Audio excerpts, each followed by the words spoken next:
Hello, welcome back to DG school with Aarti. तो आइए आज हम अपनी बसंत क्लास 6 चैप्टर 2 नादान दोस्त को पढ़ेंगे।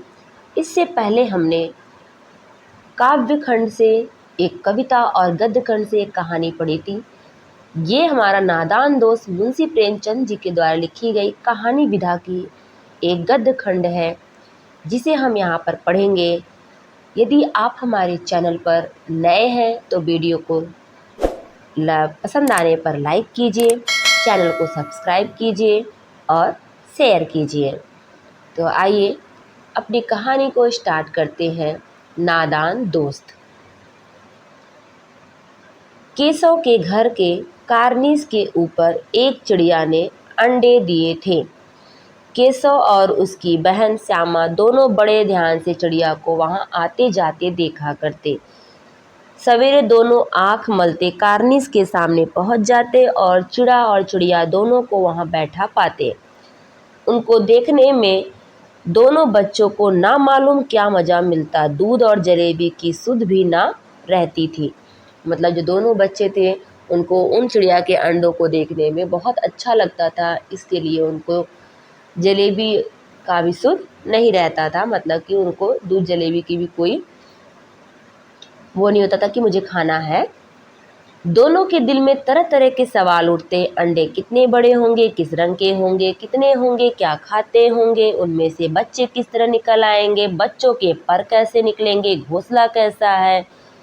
लेकिन इन बातों का जवाब देने वाला कोई नहीं। ना अम्मा को घर के काम धंधों से फुर्सत थी, ना बाबूजी को पढ़ने लिखने से।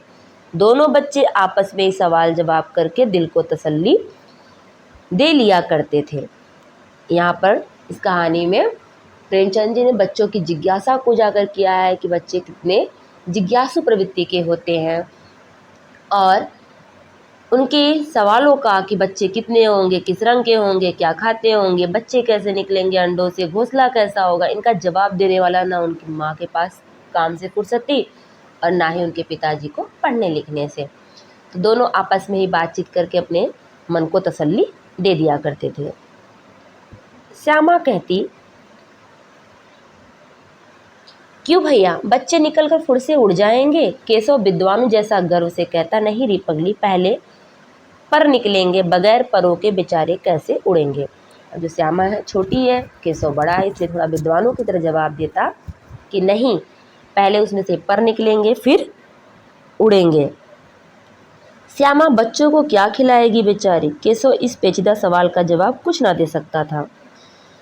इस तरह 3-4 दिन गुजर गए। दोनों बच्चों की जिज्ञासा दिन प्रतिदिन बढ़ती जा रही थी। बच्चे थे, बच्चों के अंडों को देखने के लिए वे अधीर हो उठते थे। दोनों अनुमान लगाया कि अब जरूर बच्चे निकल आए होंगे। बच्चों के चारे का सवाल अब उनके सामने आ खड़ा हुआ।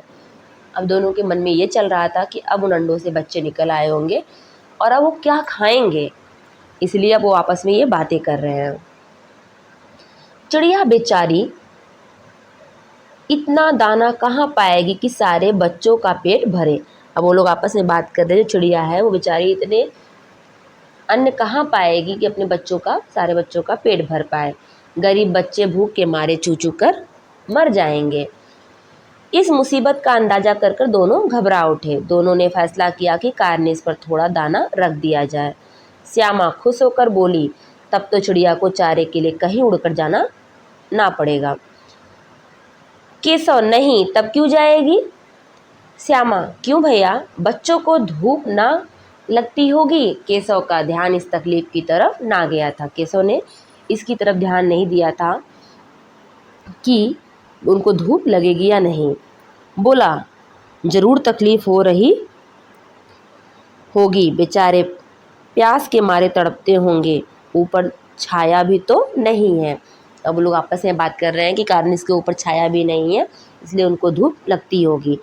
आखिर यही फैसला हुआ कि घोंसले के ऊपर कपड़े की छत बना देनी चाहिए। पानी की प्याली और थोड़े से चावल रख देने का प्रस्ताव भी स्वीकृत हो गया। मतलब वो लोग आपस में ये बातें कर लिए कि उसके ऊपर वो छांव कर देंगे और एक प्याली में पानी और थोड़ा चावल कटोरी में रख देंगे।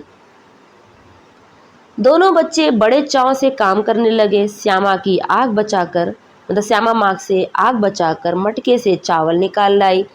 केशव ने पत्थर की प्याली का तेल चुपके से जमीन पर गिरा दिया और उसे खूब साफ करके उसमें पानी भरा।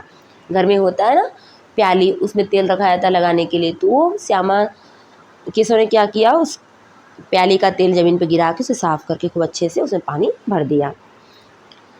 अब चांदनी के लिए कपड़ा कहाँ से आए, फिर ऊपर बगैर छड़ियों के कपड़ा ठहरेगा कैसे और छड़ियाँ खड़ी कैसे होंगी।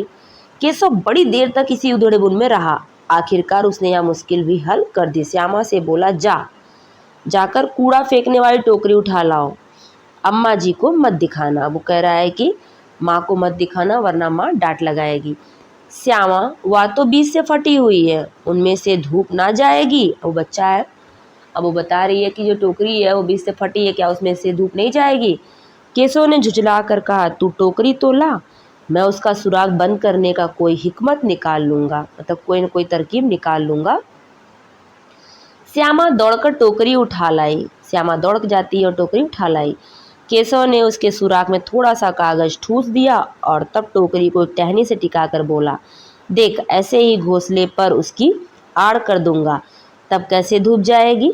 श्यामा ने दिल में सोचा, भैया कितने चालाक हैं। अब इसका पार्ट 2 देखते हैं। गर्मी के दिन थे, बाबूजी दफ्तर गए हुए थे। गर्मी का समय है और बाबूजी दफ्तर गए हैं। अम्मा दोनों बच्चों को कमरे में सुलाकर खुद सो गई। दोनों बच्चों की आंखों में आज नींद कहाँ, मतलब दोनों को अंडे को देखना था इसलिए दोनों की आंखों में नींद नहीं थी। अम्मा जी के बहलाने के लिए दोनों दम रोके आंखें बंद किए मौके का इंतजार कर रहे थे, मतलब दोनों सोने का बहाना करके मौके का इंतजार कर रहे थे। ज्यों ही मालूम हुआ कि अम्मा जी अच्छी तरह से सो गई, दोनों चुपके से उठे और बहुत धीरे से दरवाजे की सिटकिनी खोलकर बाहर निकल आए। अंडों की हिफाजत की तैयारी होने लगी, मतलब अंडे की देखभाल की तैयारी होने लगी। केशव कमरे से एक स्टूल उठा लाया, लेकिन जब उससे काम ना चला तो नहाने की चौकी लाकर स्टूल के नीचे रखी और डरते डरते स्टूल पर चढ़ा। अब जब नहाने की स्टूल छोटा पड़ रहा था तो वो क्या कर रहा है, जाके बाथरूम से जो नहाने की चौकी उसे डाल लाकर स्टूल के नीचे लगा देता है। श्यामा दोनों हाथों से स्टूल पकड़े हुए थी। श्यामा क्या कर रही है, क्योंकि स्टूल खिसक सकता है चौकी से, इसलिए दोनों हाथों से उसको पकड़ी हुई है। स्टूल चारों टांगे बराबर ना होने के कारण जिस तरफ ज़्यादा दबाव पाता था जरा सा हिल जाता था। उस वक्त केशव को इतनी तकलीफ उठानी पड़ती थी या उसी का दिल जानता था, क्योंकि थोड़ा भी टेढ़ा होता था तो केशव को ऊपर कार्निस पे काम करने में दिक्कतें होती थी। और उसके बाद दोनों हाथों से कार्निस पकड़ लेता और श्यामा को दबी आवाज़ से डांटता, अच्छी तरह पकड़ ना। वो श्यामा को डांट लगाता कि अच्छे से पकड़ वरना उतर कर मारूं, बहुत मारूंगा। मगर बेचारी श्यामा का दिल तो ऊपर कार्निस पर था। बार बार उसका ध्यान उधर चला जाता और हाथ ढीले पड़ जाते, मतलब वो बार बार उसका ध्यान कहाँ जा रहा था, कार्निस के ऊपर कि अंडे कैसे होंगे, कितने होंगे, वह भी देखना चाह रहे थे, इसलिए उसका हाथ ढीला पड़ जाता था। केशव ने ज्यों ही कार्निस पर हाथ रखा दोनों चिड़िया उड़ गई। केशव ने देखा कार्निस पर थोड़े तिनके बिछे हुए हैं, उन पर नीचे 3 अंडे पड़े हैं। जैसे घोंसले उसने पेड़ों पर देखे थे वैसा घोंसला नहीं था, ऐसे पेड़ों पे घोंसला जैसे चिड़िया बनाती है वैसा घोंसला उस पर नहीं था। केशव ने नीचे से पूछा, क्या बच्चे हैं भैया, मतलब श्यामा ने मतलब नीचे से पूछा केशव से कि भैया कितने बच्चे हैं। केशव, 3 अंडे हैं, अभी बच्चे नहीं निकले, मतलब बता रहा है कि अभी अंडे हैं उनमें से बच्चे नहीं निकले। केशव, दिखा दूंगा पहले श्यामा बोलती, जरा हमें दिखा दो भैया कितने बड़े हैं। केशव, दिखा दूंगा, पहले जरा चिथड़े ले आ, नीचे बिछा दूँ, बेचारे अंडे तिनकों पर पड़े हैं। अब केशव कह रहा है कि मैं तुम्हें अंडे दिखा दूंगा, लेकिन पहले जाकर के चिथड़े ले आ, क्योंकि जो अंडे हैं वो ज़मीन पर पड़े हैं। श्यामा दौड़कर अपनी पुरानी धोती फाड़ कर एक टुकड़ा लाई, मतलब अपने कपड़े से फाड़ करके एक टुकड़ा ले आई। केशव ने झुककर कपड़ा ले लिया, उसकी कई तह करके उसने एक गद्दी बनाई और उसे तिनकों पर बिछाकर तीनों अंडे धीरे से उस पर रख दिए। अब उस कपड़े की गद्दी बनाकर केशव उसके ऊपर अंडे को रख देता है। श्यामा ने फिर कहा, हमको भी दिखा दो भैया। केशव, दिखा दूंगा, पहले जरा एक टोकरी तो दे दो, ऊपर छाया कर दूं। श्यामा ने टोकरी नीचे से थमा दी और बोली, अब तुम उतर आओ, मैं भी तो देखूं। केशव ने टोकरी को एक टहनी से टिका कर कहा, जा दाना और पानी की प्याली ले आ, मैं उतर आऊं तो तुझे दिखा दूंगा। श्यामा प्याली और चावल लाई। अब श्यामा जाती है, चावल और प्याली ले आती है। केशव ने टोकरी के नीचे दोनों चीज़ें रख दी और आहिस्ता से उतर आया, मतलब धीरे से वो नीचे उतर आया ताकि अंडे गिरने ना पाए। श्यामा ने गिड़गिड़ा कर कहा, अब हमको भी चढ़ा दो भैया। केशव, तू गिर पड़ेगी। श्यामा, ना गिरूंगी भैया, तुम नीचे से पकड़े रहना। अब वो कह रही, भैया मैं गिरूंगी नहीं, तुम नीचे से पकड़े रहना जैसे मैंने पकड़ा था। केशव, ना भैया, कहीं तू गिरा पड़ी तो अम्मा जी मेरी चटनी कर डालेंगी। कह रहा, नहीं, अगर तुम गिर गई तो अम्मा मेरी चटनी कर डालेंगी, मतलब मुझे पीटेंगी, कहेंगी कि तूने ही चढ़ाया था, क्या करेगी देखकर। अब अंडे बड़े आराम से, मतलब मैंने सही से उस हिफाजत से रख दिया है, जब बच्चे निकल आएंगे तो उनको पालेंगे, जब उनमें से बच्चे निकल जाएंगे तो उनको पाला जाएगा। दोनों चिड़िया बार बार कार्निस पर आती थी और बगैर बैठे ही उड़ जाती थी। मतलब आप दोनों चिड़िया आ रही थी कार्निस पर, लेकिन बिना बैठे ही उड़ जाती थी। केशव ने सोचा, हम लोगों के डर से नहीं बैठती। स्टूल उठाकर कमरे में रखाया, चौकी जहाँ की थी वहाँ रख दी, मतलब जहाँ से चौकी लाया था वहाँ रखाया। श्यामा ने आंखों में आंसू भरकर कहा, तुमने मुझे नहीं दिखाया, मैं अम्मा जी से कह दूंगी।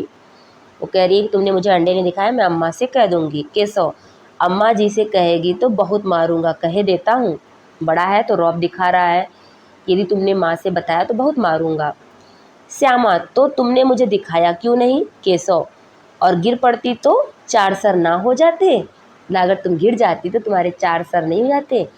श्यामा, हो जाते, देख लेना, मैं कह दूंगी। इतने में कोठरी का दरवाज़ा खुला और अम्मा ने धूप से आंखों को बचाते हुए कहा, तुम दोनों बाहर कब निकल आए। मैंने कहा ना था कि दोपहर को ना निकलना, किसने किवाड़ खोला। अब माँ की नींद खुल जाती है और वो बाहर आकर के देख रही हैं, दोनों धूप में हैं, तो पूछ रही हैं कि दरवाज़ा किसने खोला, मैंने मना किया था ना बाहर आने को। किवाड़ केशव ने खोला था, लेकिन श्यामा ने माँ से यह बात नहीं कही, उसे डर लगा कि भैया पिट जाएंगे। केशव दिल में काँप रहा था कि कहीं श्यामा कह ना दे। अंडे ना दिखाए थे, इससे अब उसको श्यामा पर विश्वास ना था, क्योंकि उसने इसको श्यामा को अंडे नहीं दिखाए थे, इसलिए केशव को अब उस पर विश्वास नहीं था। श्यामा सिर्फ मोहब्बत के मारे, मतलब प्यार से चुप थी। इस कसूर में हिस्सेदार होने की वजह से इसका फैसला नहीं किया जा सकता, मतलब क्यों चुप थी, प्यार में या फिर वो खुद भी उसमें शामिल थी, इसलिए शायद दोनों ही बातें रही होंगी। माँ ने दोनों को डांट डपट कर फिर कमरे में बंद कर दिया और आप धीरे धीरे उन्हें पंखा झलने लगे, मतलब अपने हाथ से दोनों के लिए पंखा झलने लगी।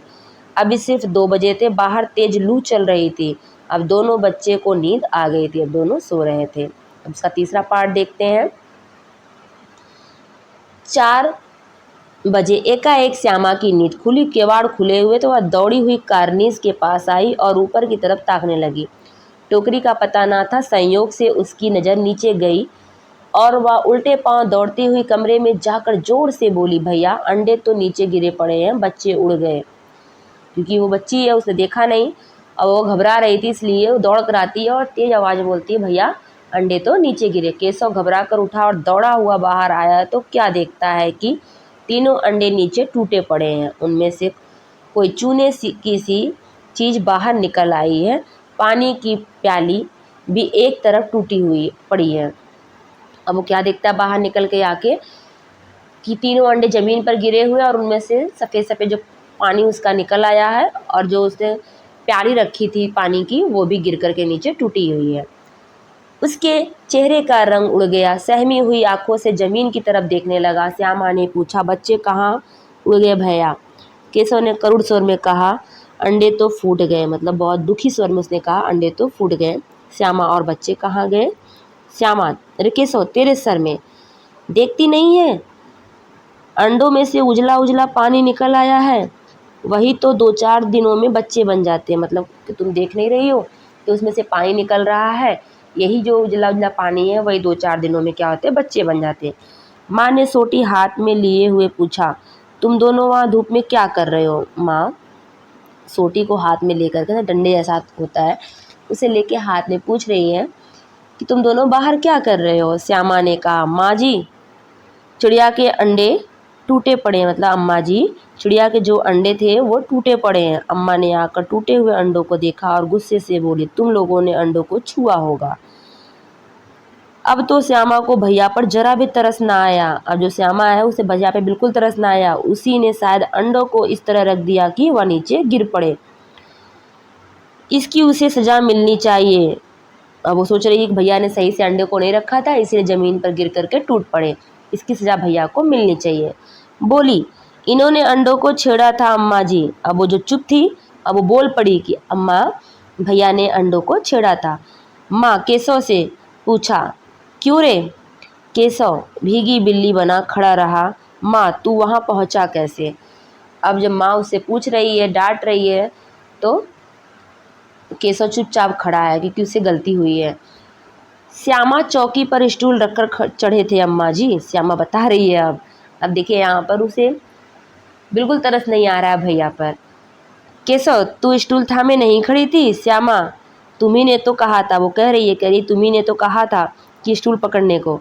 माँ तू इतना बड़ा हुआ, तुझे अभी इतना भी नहीं मालूम कि छूने से चिड़ियों के अंडे गंदे हो जाते हैं? चिड़िया फिर उन्हें नहीं सेती है, मतलब चिड़िया के अंडे को अगर कोई छू देता है तो वो अंडे गंदे हो जाते हैं और उन्हें फिर वापस से वो नहीं सेती, उस पर नहीं बैठती है। श्यामा ने डरते डरते पूछा, तो क्या चिड़िया ने अंडे गिरा दिए अम्मा जी? अम्मा और क्या करती? केशव के सिर इसका पाप पड़ेगा। हाय हाय 3 जाने ले ली दुष्ट ने। माँ ने कहा, हाँ और क्या करती, उसके अंडे गंदे हो गए थे और इसके मतलब केशव के सर पर इसका पाप लगेगा। केशव रोनी सूरत बनाकर बोला, मैंने तो सिर्फ अंडों को गद्दी पर रख दिया था अम्मा जी। अब वो कह रहा है कि मैंने तो सिर्फ अंडों को हिफाजत से उठा करके गद्दी के ऊपर रख दिया था। अम्मा को हंसी आ गई, मगर केशव को कई दिनों तक अपनी गलती पर अफसोस होता रहा। अंडों की हिफाजत करने के जोग में उनका सत्यानाश कर डाला। इसे याद कर वह कभी कभी रो पड़ता था। दोनों चिड़िया वहाँ फिर ना दिखाई दी। मतलब केशव ने तो कोशिश की थी उस अंडों को हिफाजत, मतलब उन्हें सही से रखने की, लेकिन उस हिफाजत करने के चक्कर में उन अंडों का क्या हो जाता है, सत्यानाश हो जाता है, मतलब वो गिर के फूट जाते हैं। और इस बात से वो कभी कभी याद करके रो पड़ता था। उसे वो अंदर से बहुत विचलित कर देती थी ये बातें कि उसकी वजह से वो अंडे फूट गए और दोनों चिड़िया वापस से वहाँ फिर कार्निस पर कभी नहीं आई। तो ये थी मुंशी प्रेमचंद जी के द्वारा लिखी गई आपकी कहानी। अब हम अपने नेक्स्ट वीडियो में कहानी से जो हमारा ये अभ्यास प्रश्न है, इसे हम अपने नेक्स्ट क्लास में करेंगे। तो आपको हमारी आज की कहानी, यदि आपने हमारे चैनल को सब्सक्राइब नहीं किया है तो चैनल को सब्सक्राइब कर लीजिए। क्लास अच्छी लगी हो तो वीडियो को लाइक कीजिए और शेयर कीजिए। आज के लिए बस इतना ही, फिर मिलते हैं नेक्स्ट क्लास में। Okay bye bye.